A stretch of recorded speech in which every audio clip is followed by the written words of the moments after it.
पाकिस्तान जो है वो अमेरिका यात्रा पे रवाना हुआ और फिर पाकिस्तान और अमेरिका के दरमियान ताल्लुकात उस्तवार होना शुरू हुए और फिर अमेरिका जो है इस बात को भी मानने के ऊपर मजबूर हुआ कि पाकिस्तान एक हकीकत है और ईस्ट पाकिस्तान जैसा मुल्क जो है वो और पाकिस्तान वेस्ट पाकिस्तान दोनों जो है वो तरक्की की राह पर गामजन है और फिर पाकिस्तान तरक्की की रास्तों को छूता हुआ। उस टाइम पे स्पेस टेक्नोलॉजी और दीगर उन चीजों पे हमने खला में रॉकेट बुलंद किए जब यूरोप को पता भी नहीं था और फिर पाकिस्तान जो है वो जर्मनी को कर्जा देने वाला भी मुल्क बन गया। 14 करोड़ डॉलर गालिबन हमने उनको कर्जा दिया था जगह। लेकिन मेरा ख्याल है कि हकायक के ऊपर देखें तो मैसूद और वजीर कबाइल को जब भेजा गया था तो वो किस बुनियाद पे भेजा गया था। भारत ने जब 26 अक्टूबर तक जो है वो तो पाकिस्तान का हिस्सा था। 27 अक्टूबर को उन्होंने भारत ने फौज उतारी वहां, ये तो वो खुद मांगते हैं। अगर उनकी फौज वहां होती तो फिर उनको उतारने की जरूरत ही नहीं थी क्योंकि वो तो उनका इलाका।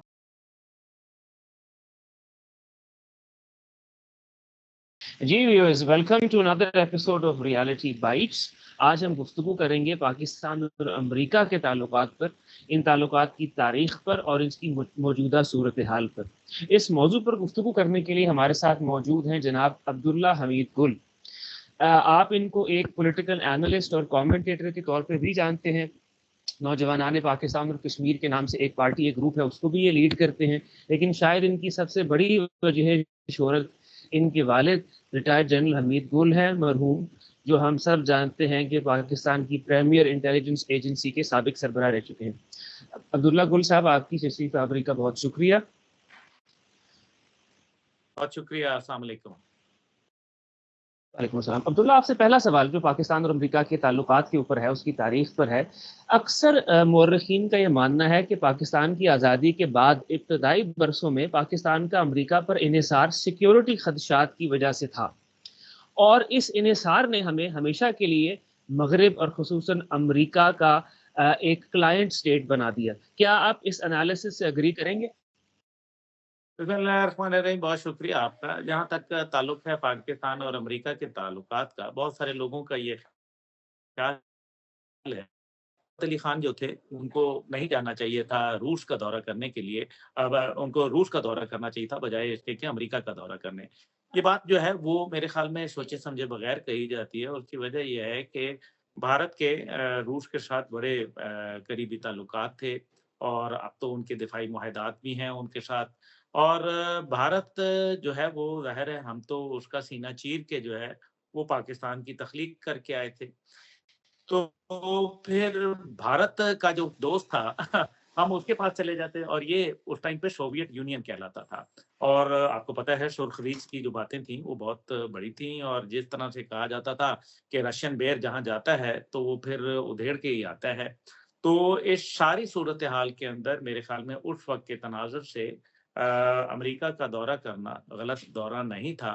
और उसकी सबसे बड़ी वजह ये थी कि अगर नक्शा उठा के देखें तो आपको पता चलेगा कि सोवियत यूनियन ऊपर फैला हुआ था, सेंट्रल एशिया नाम की कोई चीज़ नहीं थी और वहाँ तमाम सोवियत यूनियन की जो ये रियासतें थीं, जितने भी अज़रबैजान, तुर्कमेनिस्तान, उज़्बेकिस्तान, कज़ाकिस्तान, ये सारी जो है वो उनके इन्फ्लुएंस में थी। इन्फ्लुएंस नहीं बल्कि उनका हिस्सा थी।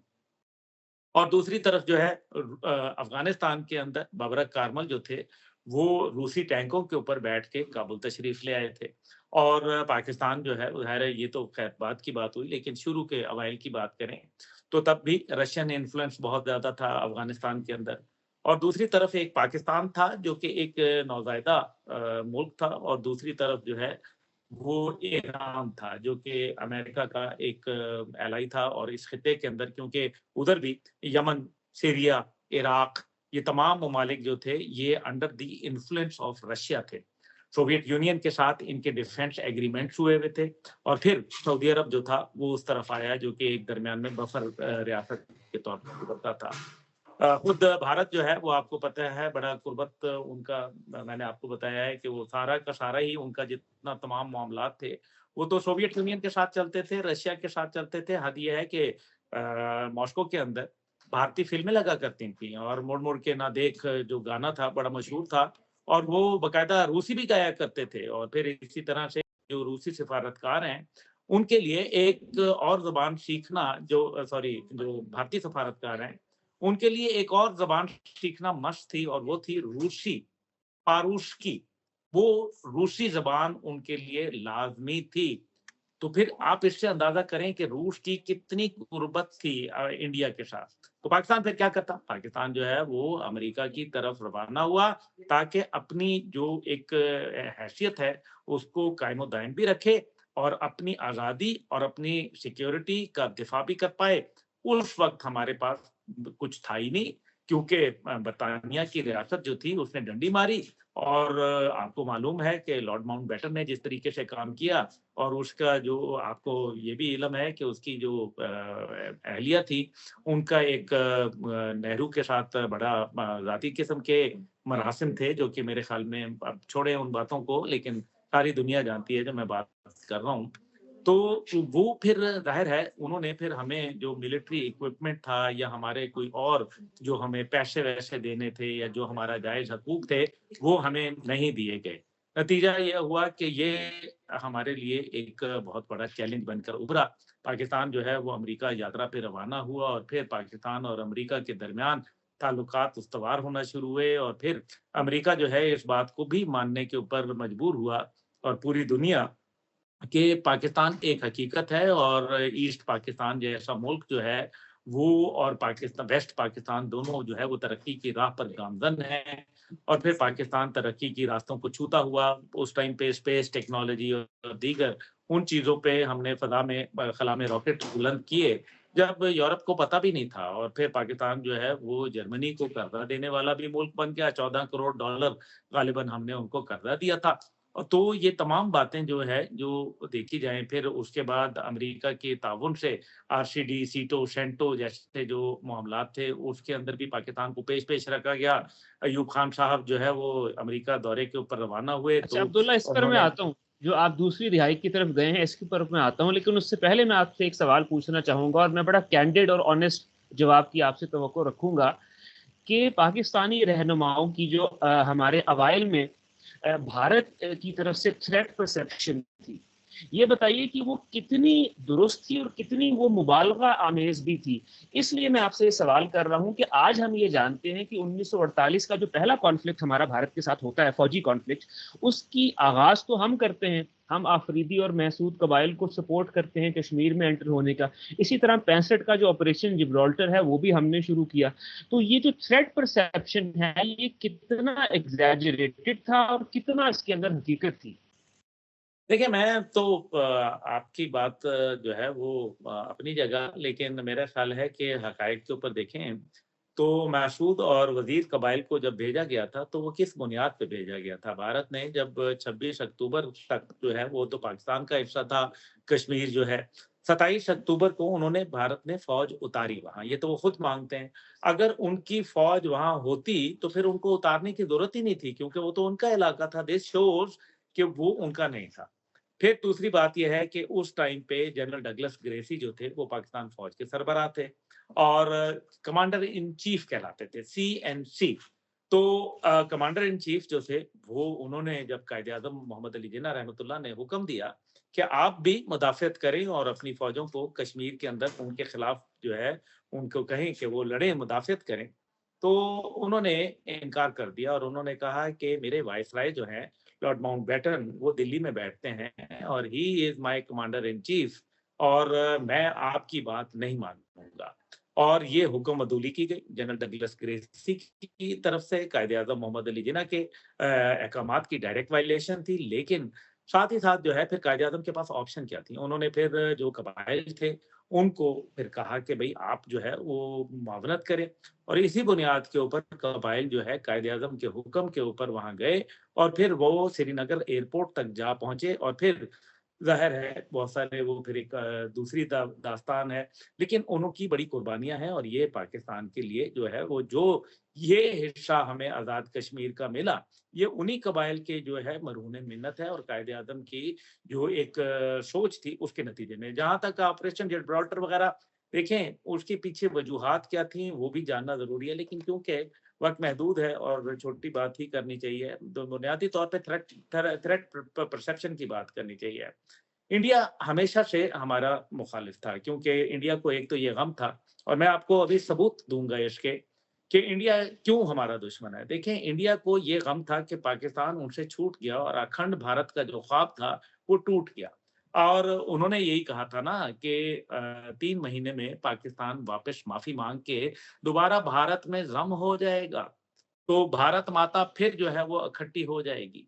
लेकिन 3 महीने बाद पाकिस्तान कोई ज़म नहीं हुआ। आज जो है वो तकरीबन पौनी सदी गुज़र गई है और पाकिस्तान उनमें ज़म नहीं हुआ, बल्कि उनके सामने डंके की चोट पे खड़ा हुआ है। इसलिए ये बात कह देना कि जी थ्रेट परसेप्शन हमने खुद बनाई थी, नहीं, थ्रेट्स थी। क्या आपने देखा नहीं जंगें जो मुसल्लत की गईं, कुलभूषण यादव जो आए, जो बाकी लोग इस किस्म के आए, जो कि अभी खुद राजनाथ सिंह का जो बयान है, वो क्या है? वो कहता है पाकिस्तान में हमने टारगेट किलिंग कराई है, 12 अफराद को जो है हमने कत्ल करवाया है, मावरा-ए अदालत जो कि उनका डिफेंस मिनिस्टर है, अजीत दोवल ने ये बात कही और फिर खुद नरेंद्र मोदी ने इलेक्शन कैंपेन के अंदर ये कहा कि हम जो है वो पाकिस्तान के अंदर जो है हम ब टारगेट किलिंग करवाते हैं, सिख रहनुमाओं की भी और जो उनके उनको असिस्ट करते हैं। अब जो मैंने आपसे कहा था मैं सबूत दूँगा। अभी हालिया भारत के अंदर जो है उनकी नई असेंबली का इफ्तिताह हुआ, हवन कराया गया बाकायदा, पूरा वो जो उनकी मज़हबी रसूमात थी हिंदुआना, और खुद जो वो नरेंद्र मोदी करता रहा और पता नहीं अग्नि और फलाना-ढिमकाना, नारियल और पता नहीं क्या कुछ। उसके अंदर जो उनके असेंबली है, उसपे जो नक्शा बनाया गया है, उसके अंदर मकबूज़ा कश्मीर और आज़ाद कश्मीर को तो छोड़ ही दें, जिसको अजीत दोवल ने एक दफ़ा पाकिस्तान के नक्शे को ख़त्म करते हुए वो नक्शा अपने ऑफ़िशियली उसने लॉन्च किया था। उन्होंने पूरे पाकिस्तान को भारत का हिस्सा दिखाया है, उस असेंबली की बिल्डिंग के ऊपर लगे हुए नक्शे को। तो अब आप कहें कि जी थ्रेट परसेप्शन है, हमने खुद ये बिल्ड किया, कोई नैरेटिव नहीं, ऐसी बात नहीं है। ये भारत की जानिब है, भारत कल भी दुश्मन था, भारत आज भी दुश्मन है। मुक्ति बानी के पीछे कौन था? भारत था। क्या ये हकीकत नहीं है कि भारत नहीं था? क्या इंदिरा गांधी अपनी किताब के अंदर ये बात नहीं तस्लीम करती कि I wanted to see my forces marching on the in the streets of Dhaka? क्या नहीं बोला उन्होंने? तो बिल्कुल बोला। तो फिर क्या ये कौन था? इसका मतलब है कि भारत जो है, और हमने अगर न्यूक्लियर बनाया तो किसके लिए बनाया? क्या हमने यूरोप के लिए बनाया, अरब दुनिया के लिए बनाया, जापान के लिए बनाया, चीन के लिए बनाया या भारत के लिए बनाया? भाई भारत के अच्छा लिए अब्दुल्ला, बनाया है क्योंकि अब हम हमें गुफ्तगू पे वापस आते हैं, जो हमारा मौजू क्योंकि अमेरिका था, थोड़ा सा हम भारत की तरफ चले गए। ये बताइए अब्दुल्ला कि पाकिस्तान में अमेरिका की ज़ाहिरी और पोशीदा जो मुदाखलत रही है, उसने हमारे सियासी मंजरनामे पर क्या असरात छोड़े हैं? बड़े ही भयानक। देखें, ज़ाहिरी तौर पर जो फिर यही होता है ना कि हर चीज़ की कोई प्राइस टैग होता है। अमेरिका ने ये सारे काम करने शुरू कर दिए और फिर अमेरिका जो पाकिस्तान के साथ अच्छे ताल्लुकात सीटों-सेंटों मुआहदात के अंदर था, फिर जब उसने देखा कि हालात तब्दील हो रहे हैं, तो फिर अमेरिका ने भी अपना पैंतरा बदला। ये तो दरमियान में अफ़गानिस्तान में सोवियत यूनियन आ गया, तो उनको अमेरिका को अपनी पॉलिसी तब्दील करनी पड़ी, वरना शिमिंगटन तरमीम जो है, वो ले आए थे। शिमिंगटन तरमीम के ज़रिए जो है मासवाए आपकी जो है वो चंद करोड़ डॉलर तक की आपकी जो है वो एड थी, वो भी एजुकेशन के हवाले से, बाकी तमाम एड कट कर दी गई थी। और उसके बाद आपको याद है कि शाह ऑफ ईरान के दरमियान में जो एक बिल्कुल एक कितना बड़ा पैराडाइम शिफ्ट हुआ। शाह ऑफ ईरान जो कि उनका एक बहुत बड़ा एलाई था, और जब वो ईरान कॉन्ट्रा हुआ और उसके अंदर जब ईरान के अंदर उनकी असेंबली जो एम्बेसी थी 404 दिन अंडर सीज रही, तो उसके ऊपर बिल्कुल जो अमेरिकन इन्वेस्टमेंट थी ईरान के अंदर वो बुरी तरीके से मुतासिर हुई। उसमें ईरान पेपर लीक हुए। ईरान पेपर के अंदर कुछ ऐसे लोग शामिल थे, अभी मैं नाम नहीं लेना चाहता, दुनिया से भी जा चुके हैं, हमारे फॉरेन मिनिस्टर तक रह चुके हैं वो लोग। और उनके ऊपर उन्होंने कहा कि सोर्स लिखा हुआ था और फाइल के ऊपर लिखा था सोर्स प्रोटेक्ट, यानी कि ये हमने प्रोटेक्ट करना है इन लोगों को। तो ये फिर यानी ये लोग ये उनके एसेट्स थे, आप ये कह रहे हैं कि ये उनके एसेट्स थे? बिल्कुल, बिल्कुल एसेट्स थे उनके। ये वो फाइल्स वहाँ बरामद हुई, ये है हमारी इंटेलिजेंस एजेंसी के पास इसका रिकॉर्ड है, मुझे भी इल्म है इस बात का, बखूबी इल्म है।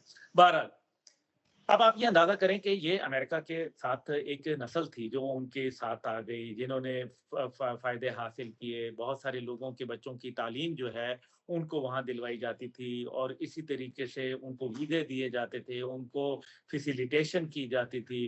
मतलब मैं आपको एक बड़ी अजीब-सी मिसाल देने लगा हूँ कि मेरे वालिद जब आईएसआई के सरबराह रहे, तो उस टाइम पे मेरे भाई जो थे बड़े, उन्होंने कहीं अमेरिका में अप्लाई किया यूनिवर्सिटी के अंदर उनके बड़े अच्छे जो उनके एफएससी के अंदर बड़े अच्छे नंबर आए, ए स्टूडेंट थे वो।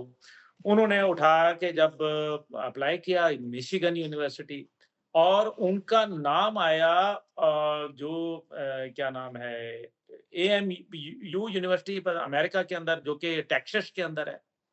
अभी उन्होंने कहा कि यार मैंने तो मिशिगन अप्लाई किया था, ये टेक्सास यूनिवर्सिटी से जो है वो मुझे कैसे आ गया? मैंने तो अप्लाई नहीं किया। अच्छा मज़े की बात ये है कि 2 दिन के बाद जो सीआईए के स्टेशन चीफ थे पाकिस्तान में, क्योंकि अफ़गानिस्तान की एक वॉर चल रही थी तो ज़ाहिर है स्टेशन चीफ होते हैं, पाकिस्तान के भी होते हैं।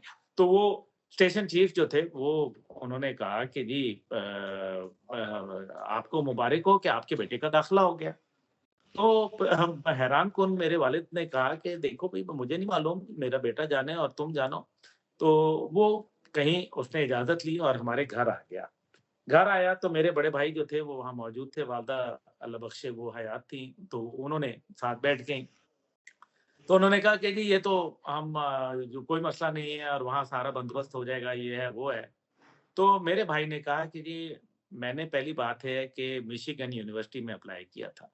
दूसरी बात ये है कि मैंने जो है वो मैं ऐसी खैरात नहीं चाहता, जो अमेरिका की बुनियाद के ऊपर मुझे मिले और अगर अभी मैंने सिर्फ़ अप्लाई किया है और मेरा नाम बगैर अप्लाई किए टेक्सास यूनिवर्सिटी में आ गया है, तो मैं ऐसे मुल्क में नहीं जाना चाहता जहाँ हर वक़्त लोगों की नज़रें मेरे ऊपर हों या कोई अनड्यू फ़ेवर हम ले रहे हों। फिर मेरे भाई ने कहा कि मैंने अमेरिका ही नहीं जाना।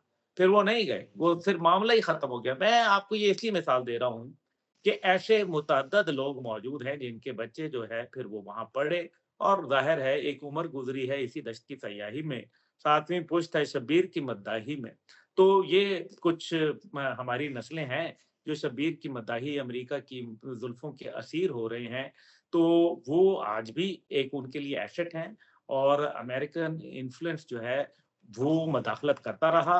वो पाकिस्तान की हुकूमतों के साथ मेडल करता रहा, लेकिन चीन उसके बरक्स जो है वो पाकिस्तान का दोस्त रहा। उसने कभी पाकिस्तान के इंटरनल पॉलिटिकल मैटर्स के अंदर इंटरफेयर नहीं किया।